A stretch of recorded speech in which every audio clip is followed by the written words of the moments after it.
Just a nice little sparkling, glittering, all-singing, all-dancing festival of 4 great MGM musicals over the next 4 Friday nights.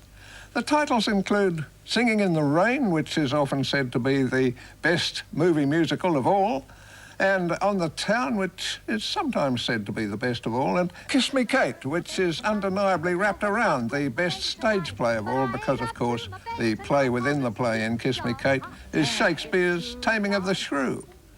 And then there's Les Girls, an MGM original musical, which was and is perhaps the most dramatically complex of them all. And tonight we're opening this movie music fest with On the Town. So I could probably spout a whole book about MGM's musicals, but let's just say that in the later 40s and in the 1950s, MGM's musicals were the best there were, and that the chief architect of that success was a songwriter turned producer called Arthur Freed. So the first 2 of this month's musicals, On the Town and Singin' in the Rain, they're both Arthur Freed productions, and the other 2 are imprinted with the standards that Arthur Freed set, and what Freed wanted and what he got too, were movie musicals with real storylines, and that meant, of course, stories that unfolded quite naturally all through, instead of the old style where the players would just suddenly burst into song and dance.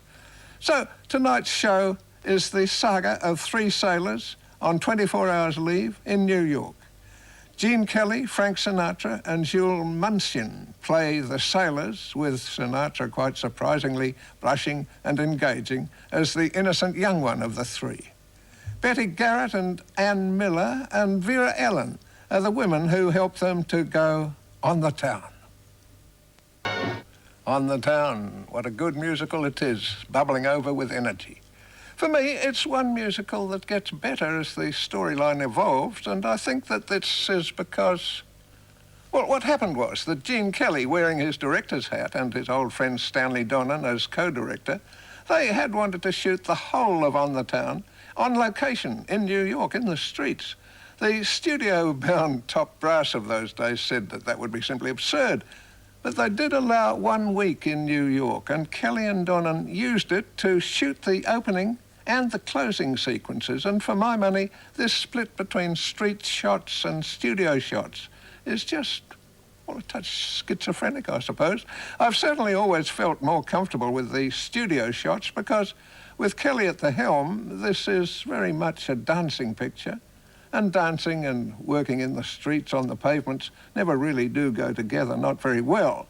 On the Town began, by the way, as an off-Broadway ballet back in 1944 called Fancy Free, and the score of it was done by the great Leonard Bernstein, who would later do the brilliant score of West Side Story. But sadly, most of the Bernstein music was dropped in the rewriting when Arthur Freed decided to make the movie. Next week, the best of them all, Arthur Freed's and Gene Kelly's and Stanley Donen's too, they're Singing in the Rain.